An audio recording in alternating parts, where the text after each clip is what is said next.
Ya, sekarang sebagai orang tua saya sangat-sangat khawatir melihat anak saya kemarin. Apalagi sekarang kan banyak berita tentang kelakuan penyimpangan pada game Roblox itu yang ada di handphone. Jadi saya sekarang menyuruh stop untuk tidak anak saya bermain game itu. Dan saya juga sekarang lebih memperhatikan lagi apa-apa yang dibuka anak saya di handphonenya, Mas. Khawatirnya para orang tua ini bukan tanpa alasan. Menteri Pendidikan Dasar dan Menengah Abdul Mukti sebelumnya telah mengingatkan bahwa game ini ataupun game Roblox mengandung unsur kekerasan yang dapat membingungkan anak karena belum mampu membedakan realitas dan dunia virtual. Ia juga menyoroti potensi anak terpapar konten seksual, perundungan, dan interaksi dengan predator online. Pemerintah bahkan mempertimbangkan kemungkinan pemblokiran jika konten dinilai terlalu berbahaya. Dari Jalan Radio, Heru Rizky dari Palembang terus mengudara untuk Indonesia. Sementara itu, salah satu orang tua di Banyuasin, Andi, mengatakan dirinya khawatir dengan maraknya game online yang sedang viral. Salah satunya Roblox. Ia menilai permainan digital seperti ini memiliki dua sisi, positif dan negatif. Menurutnya salah satu dampak negatifnya itu ialah merusak pola pikir anak, merusak kecerdasan anak, karena dengan bermain game, anak menjadi menghabiskan waktu hanya untuk itu, tidak fokus pada kegiatan belajar. Meski demikian, ia mengakui ada sisi positif yang bisa diambil, seperti mengasah kecerdasan anak, namun ia menyoroti adanya unsur kekerasan dalam Roblox yang menurutnya bisa ditiru anak di dunia nyata. Unsur kekerasan itu kenapa? Di situ kan banyak aplikasi-aplikasi yang mengandung kekerasan seperti kita menggunakan senjata tajam. Di situ dia bisa menggunakan apabila tertekan, dia bisa di rumah dia bisa menggunakan itu kepada temannya, sahabatnya, keluarganya. Mengaplikasikan itu di dunia nyata seperti itu. Bahayanya Kak ya? Bahayanya seperti itu. Andi berharap peran orang tua lebih diutamakan dalam mengawasi anak saat bermain game. Ia menyarankan agar waktu bermain dibatasi dan jenis game yang dimainkan diperhatikan. Selanjutnya pendengar, kita simak seperti apa komentar masyarakat terkait game online Roblox dan Free Fire. Saya Dwi dari Balayuda. Menurut saya, larangan bermain game Roblox dan Free Fire muncul karena kekhawatiran terhadap konten negatif dan dampaknya pada anak-anak. Namun, pelarangan total bukan solusi terbaik. Lebih baik dilakukan pengawasan, pembatasan waktu bermain, dan edukasi agar anak tetap bisa bermain dengan aman dan bijak. Saya Aza, pendapat saya mengenai larangan Roblox dan juga Free Fire itu tidak ada masalah karena peraturan larangan tersebut pasti ada penyebabnya. Namun perlu kita kilas balik bahwa tujuan dari adanya game Roblox dan juga Free Fire tentunya pasti untuk menghibur orang-orang, untuk refreshing, tetapi memang ada beberapa oknum yang menyalahgunakan kedua game tersebut, sehingga ada beberapa oknum yang bermain dalam permainan tersebut secara berlebihan, dan juga ada oknum-oknum yang menjadikan game tersebut menjadi sarana kejahatan mereka seperti pencabulan, penculikan, dan lain-lain sebagainya.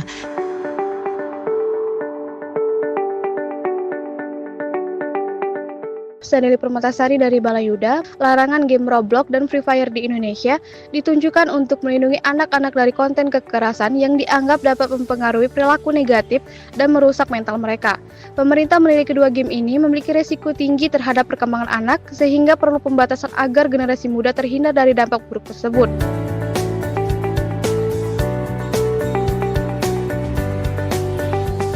Saya Zulfa dari Kenten. Menurut saya, Roblox dan Free Fire memang ada unsur merugikan atau membahayakan, wajar untuk dibatasi pemerintah. Tetapi, kita juga perlu alternatif yang positif agar anak-anak tidak mencari hiburan yang lebih beresiko. Karena, lebih baik perbaiki regulasinya, kerjasama dengan pengembang, dan beri literasi digital sejak dini.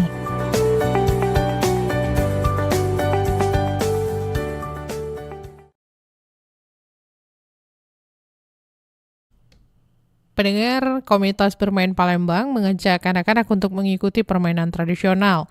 Seperti apa ajakan tersebut dilakukan? Kita simak wawancara reporter RRI Nova Ariana bersama Ketua Komunitas Abdillah sebagai upaya mengurangi anak ketergantungan pada permainan online yang menggunakan gadget. minta tanggapan Abdillah selaku Ketua Komunitas Bermain. Abdillah, kan Komisi Perlindungan Anak ini kan menyoroti Roblox ya, terus juga permainan-permainan game online lah untuk dikaji ulang oleh Komdigo untuk. Nah, Abdillah selaku Ketua Komunitas Bermain ini, apalah menurut Abdillah anak-anak sekarang ini cenderung lebih, bukan juga anak-anak ya, semua kalangan ini lebih cenderung untuk berkegiatan online ketimbang untuk berkegiatan di luar, bermain seperti itu. Menurut saya sih itu sangat disayangkan ya, karena kan itu juga bisa pengaruh buruk ke anak-anak. Kayak misalnya permainan Roblox itu kan dimainkan sama orang dewasa juga. Terus kan di dalam permainannya juga itu kan ada fitur chat segala macam, kan takutnya banyak pengaruh buruk gitu buat anak-anak. Makanya ini komunitas bermain ini bisa sih menjadi wadah anak-anak untuk punya relasi, punya teman-teman, jadi kan nggak terlalu banyak main online juga gitu. Oke. Abdillah, tapi kan mereka ini tidak membuat mereka menarik untuk bermain di luar lagi, kayak itu sudah kurang ngejar layangan, terus main kayak gitu kan, kegiatan-kegiatan anak tradisional sebetulnya ya, permainan tradisional itu tidak menarik bagi mereka, cenderung gadget yang lebih menarik. Ada program dari komunitas bermain seperti apa seperti itu untuk anak-anak nih, lebih anak-anak juga dewasa ya, lebih memanfaatkan waktu bermain seperti itu. Ada program nggak selama ini dari komunitas bermain? Program sih kita belum ada rencana yang terlalu itu. Cuma itu sudah ada sempat kepikiran sih, karena kan komunitas kita juga baru 2 kali main, jadi kedepannya juga ada rencana gitu, kayak main ke sekolahan, ke TK gitu. Bermain apa Abdillah yang pengen ditonjolkan atau yang sudah 2 kali itu? 2 kali ini sih permainan semuanya kebanyakan permainan tradisional, kayak lompat karet, congklak, gitu-gitu. Terus juga nanti rencananya kalau sekolahan kayak TK atau SD gitu, ya sama mainnya juga itu. Nah, ini kan besar harapannya kita terhadap komunitas bermain ini ya, karena kan anak-anak tuh harus dari sekarang dikasih tahu bahwa permainan tradisional ini menarik seperti itu kan. Jangan sampai mereka kebablasan sampai besar mereka benar-benar tidak mengenal permainan itu. Iya, benar. Nah, Abdillah melihatnya seperti apa anak-anak sekarang ini, Abdillah? Ya sama, saya juga melihatnya anak-anak sekarang itu terlalu fokus ke gadget. Mungkin kayaknya lebih dikasih himbauan juga ke orang tua untuk jangan terlalu sering dikasih gadget di usia. Kalau permainan ini sendiri mungkin bisa diceritakan oleh Abdillah, menariknya di mana seperti? Menariknya sih permainan tradisional ini kan kita berinteraksi sama orang banyak gitu, kita jadi punya teman banyak, punya relasi banyak, terus mainannya juga seru-seru, dan juga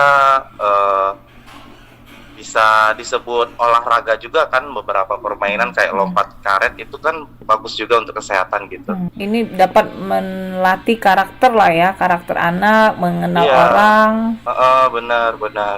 Bersosialisasi dan tidak kecanduan mungkin. Iya, dan tidak kecanduan game. Kecanduan game itu benar-benar perlu kita soroti saat ini. Oke. Jadi Abdillah sebagai ketua komunitas bermain ini, pertanyaan terakhir Abdillah, apa yang Abdillah pengen himbau lah kepada anak-anak seperti itu?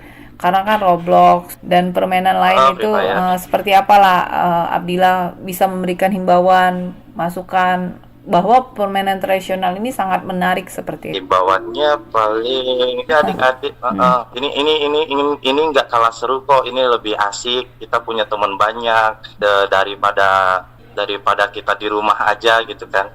Terus juga ini juga bisa membangun karakter gitu, nggak membuat adik-adik susah ngomong sama orang-orang kan. Ya benar-benar seperti itu ya, tidak membuat jadi introvert seperti itu ya. Mungkin. Iya.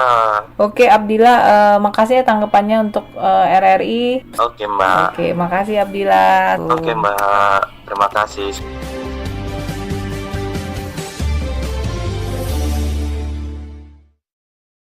Kita beralih ke informasi lainnya, pendengar.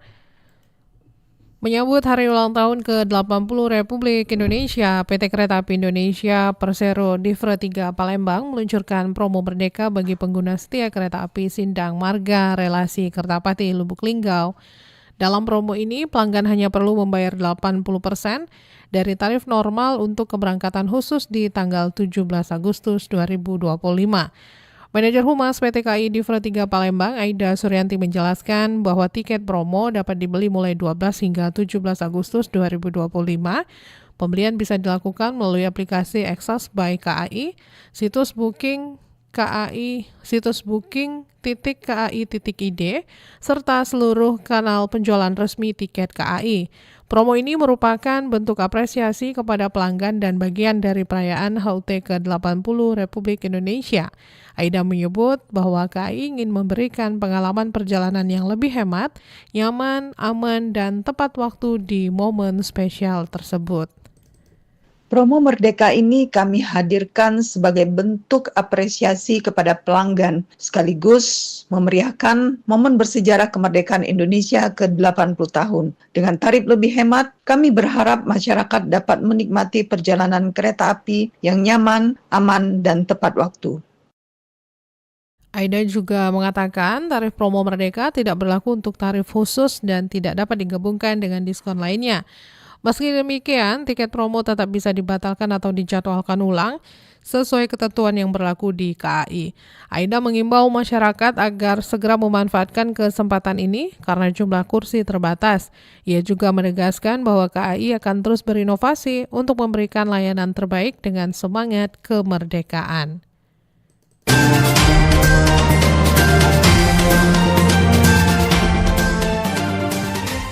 Pendengar, pemerintah Provinsi Sumatera Selatan memastikan jalur khusus batubara Lahat Muara Enim siap beroperasi dalam 2 bulan ke depan. Wakil Gubernur Sumatera Selatan Ci Ujang memastikan jalur khusus angkutan batubara yang terhubung dengan rel kereta api di wilayah Lahat dan Muara Enim siap digunakan dalam waktu 1 hingga 2 bulan mendatang. Kepastian ini disampaikan usai meninjau langsung sejumlah titik jalur. Peninjauan dilakukan mulai dari kawasan perairan, dermaga, pelabuhan, hingga jalur darat dan rel kereta api. Hasilnya sebagian jalur khusus sudah terhubung dan sebagian rel kereta api telah beroperasi. Hasil pantauan batubara kemarin Pak Wagub sudah keliling, termasuk di perairan, termasuk di jalan khusus, termasuk di dermaga dengan pelabuhan, termasuk itu di jalan khusus dengan jalan kereta api. Alhamdulillah sudah berjalan. Insyaallah instruksi Pak Gubernur tanggal 1 bulan 1 2026 tidak melewati jalan negara itu, jalan-jalan yang jalan khusus dengan kereta api sudah terkoneksasi dan jalan itu sudah berjalan. Kalau jalan itu sebenarnya 1 bulan ini, 2 bulan ke depan sudah bisa dilewati. Kebijakan pengalihan ini diterapkan menyusul keluhan warga terkait dengan kerusakan jalan negara akibat padatnya lalu lintas truk batubara, serta dampak debu yang mengganggu kesehatan dan kenyamanan masyarakat di sepanjang jalur. Ci Ujang menambahkan integrasi jalur darat dan rel kereta api diharapkan dapat mempercepat distribusi batubara dari lokasi tambang menuju pelabuhan, sekaligus mengurangi beban jalan umum dan meningkatkan keselamatan lalu lintas. Kepala Unit Data dan Informasi Stasiun Meteorologi SMB 2 Palembang menjelaskan curah hujan di tengah kemarau menjadi pengingat bagi masyarakat untuk waspada menjaga kesehatan. Awal bulan Agustus tahun ini diwarnai hujan dengan intensitas rendah hingga sedang, meski periode ini diprediksi sebagai puncak musim kemarau. Kepala Unit Data dan Informasi Stasiun Meteorologi SMB 2 Palembang, Sinta Andayani, mengatakan puncak kemarau diperkirakan terjadi pada bulan Agustus. Namun, dalam beberapa hari ke depan, hujan justru berpotensi turun di sejumlah wilayah Sumatera Selatan. Untuk rilis awal musim hujan ini masih dalam proses kajian BMKG. Namun secara historis dan statistik untuk wilayah Sumatera Selatan, rata-rata kita akan memasuki musim hujan itu di periode Oktober 2020. Sinta menambahkan peralihan menuju musim hujan diperkirakan mulai Oktober meski masih memerlukan kajian lanjutan. Menurutnya, curah hujan di tengah kemarau tersebut menjadi pengingat bagi masyarakat untuk tetap waspada, khususnya dalam menjaga kesehatan. Lamsi Harsilitonga melaporkan.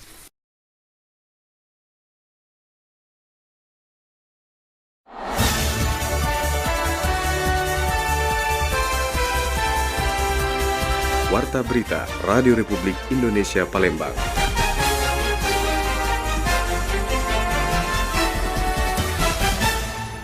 Memperingati Hari Pramuka, norma dan nilai-nilai pramuka masih relevan yang dapat diterapkan dalam kehidupan pramuka dengan kemajuan teknologi saat ini. Memperingati Hari Pramuka yang diperingati setiap 14 Agustus setiap tahunnya, Hari Pramuka seharusnya tidak hanya menjadi ajang seremonial, melainkan momen untuk mengevaluasi peran dan kontribusi gerakan pramuka dalam masyarakat. Kepala Puslitbang Gerakan Pramuka Kuartir Daerah Sumatera Selatan, Dr. Sungkowo Sutopo mengungkapkan, Hari Pramuka bukan hanya sekedar perayaan, tetapi sejauh mana pramuka telah memberikan dampak dalam membentuk karakter generasi muda. Norma dan nilai-nilai pramuka masih relevan yang bisa diterapkan dalam kehidupan pramuka dan kemajuan teknologi saat ini. Artinya kita belajar mengevaluasi sama dengan kalau kita biasanya kan kalau kita ulang tahun, kira-kira apa yang sudah kita perbuat sekarang dengan apa yang dulu, kemudian ke depan apa yang harus kita pikirkan. Nah, harusnya kita berpikir seperti itu. Saya hanya ingin menekan kepada barangkali dalam rangka ulang tahun yang sekarang ini, mari kita melihat bahwa seberapa penting gerakan pramuka sekarang ini. Apakah masih relevan dengan katakanlah dengan perkembangan pendidikan dewasa ini? Ditambahkan Sungkowo, tantangan pramuka saat ini adalah bagaimana mengadaptasi nilai-nilai Trisatya dan Dasadharma dengan kemajuan teknologi. Pramuka kini sudah menggunakan teknologi seperti GPS dan media sosial dalam kegiatannya. Namun substansi masih tetap harus dijaga. Konten yang disampaikan harus membangun karakter, bukan sekedar memanfaatkan teknologi. Perlu pelatihan dan pembinaan yang mampu mengajarkan nilai-nilai seperti cinta alam, kasih sayang terhadap sesama, dan takwa kepada Tuhan. Sungkowo menekankan bahwa nilai-nilai dasar pramuka tetap relevan hingga saat ini. Di momen Hari Pramuka menjadi pengingat bahwa kita masih memiliki wadah untuk membentuk karakter bangsa. Para pembina memiliki tanggung jawab besar sebagai teladan dan pembimbing yang harus terus beradaptasi. Orang tua diminta tidak sepenuhnya melepaskan tanggung jawab pendidik karakter kepada pembina, karena keberhasilan pembinaan adalah hasil kolaborasi semua pihak.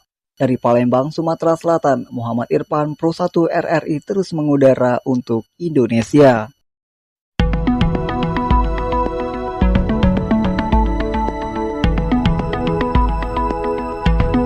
Pendengar, informasi tadi mengakhiri Warta Berita pagi ini. Sebelum berpisah, kami sampaikan kembali pokok berita hari ini, diantaranya kekhawatiran orang tua meningkat di tengah sorotan bahaya game online seperti Roblox yang sedang digemari anak saat ini.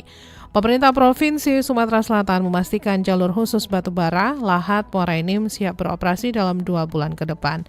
Informasi lainnya dapat Anda akses melalui website kami di rri.co.id dan WhatsApp channel RRI Palembang. Anda juga dapat mengikuti media sosial terverifikasi kami, Facebook, Instagram, TikTok, dan X @RRI Palembang. Kami juga membuka ruang aspirasi bagi Anda untuk menyampaikan sejumlah persoalan dan peristiwa yang berada di sekitar Anda melalui line WhatsApp dan SMS di 0821 7927 9090 serta pesan chat melalui aplikasi RRI Digital. Mewakili kerabat kerja yang bertugas, saya Tata Edins mengucapkan terima kasih atas perhatian Anda. Selamat pagi, RRI terus mengudara untuk Indonesia.